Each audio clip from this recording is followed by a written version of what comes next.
মহারাজ পূজারিনীকে বলে, আপনি জানেন ও আপনাকে একজন ফুলওয়ালিকে কেন বিয়ে করতে রাজি হয়েছিল?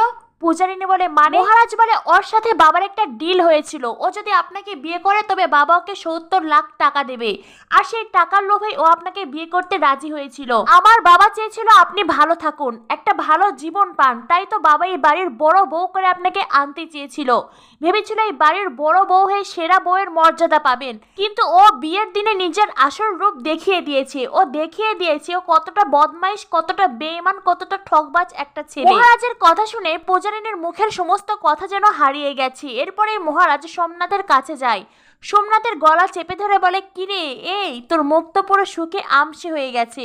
এরপরে মহারাজ চুপি চুপি সোমনাথকে বলে, বলবো নাকি স্কুলের সেই ঘটনাটা? বলবো সেদিন কে আসল খুনি ছিল? এতদিন তো কাউকে আমি সত্যিটা বলিনি, আজ বলে দেই। মহারাজের কথা শুনে সোমনাথের চোখ মুখ আবারও শুকিয়ে আসে। তখনই সোমনাথের মা বলে, কিরে মহারাজ, সোমনাথের কানে কানে কি বলছিস? কি বলে ওকে ভয় দেখাচ্ছিস?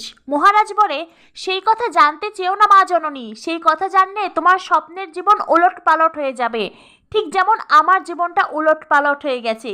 এরপরে মহারাজ আবারও সোমনাথকে মারতে থাকে। মহারাজ বলে, কিরে, তুই তো টাকার জন্যই পূজারিনীকে বিয়ে করতে চেয়েছিলিস, তাই না? স্বীকার কর, স্বীকার কর সবার সামনে, টাকার জন্যই তো তুই বিয়ে করতে চেয়েছিলি, কিন্তু তুই তো বিয়ে করিসনি। টাকা দে, টাকা দে। আমি পূজারিনীকে বিয়ে করেছি, ওই টাকা এখন আমার প্রাপ্য, আমার প্রাপ্যটা আমার চাই। তুই আমাকে টাকা দিবি, আর আমি সেই টাকা বাবাকে দেব। ওই টাকা আমি হাতছাড়া হতে দেব না, কিছুতেই নয়। পূজা তখন মনে মনে ভাবতে থাকে, গুন্ডাটাকে দেখলে ভয় করে, আবার গুন্ডাটা তার বাবাকে এতটা ভালোবাসে।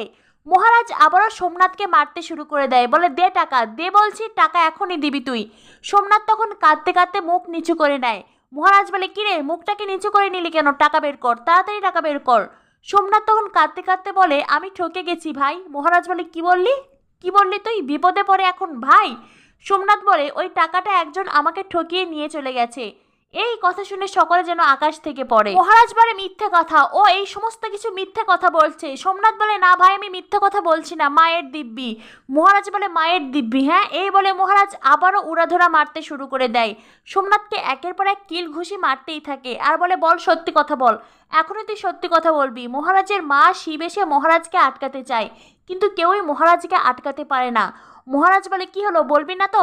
না বললে তোকে আমি ঘাট ধরে বাড়ি থেকে বার করে দেবো। তোর চোখের জলে মা গলতে পারে, আমি কিন্তু গলবো না।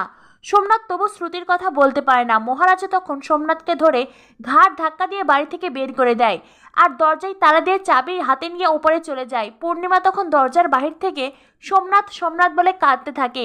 সোমনাথ তখন মনে মনে ভাবে, এখন তো মহারাজের যা রাগ দেখছি, ওর রাগ এত সহজে কমবে না, আমাকে নাটক করতে হবে। এরপরে সোমনাথ কাঁদতে কাঁদতে বলে, মা, ও মা, তোমরা যদি আমাকে বাড়িতে ঢুকতে না দাও তাহলে আত্মহত্যা ছাড়া আমার আর কোনো উপায় থাকবে না। পূর্ণিমা তখন হাউমাউ করে দরজার এপাশ থেকে কাঁদতে থাকে। পূর্ণিমা বলে, না বাবা না, এমনটাকে তুই করবি না, তোর মা আছে, দেখবি সব কিছু ঠিক হয়ে যাবে। পূজারিনী ছুটে যায় মহারাজের কাছে। পূজারিনী মহারাজকে গিয়ে বলে, আপনি দয়া করে একটু বসুন, মাথাটা ঠান্ডা করে ভাবুন, একটা যা হোক মীমাংসা তো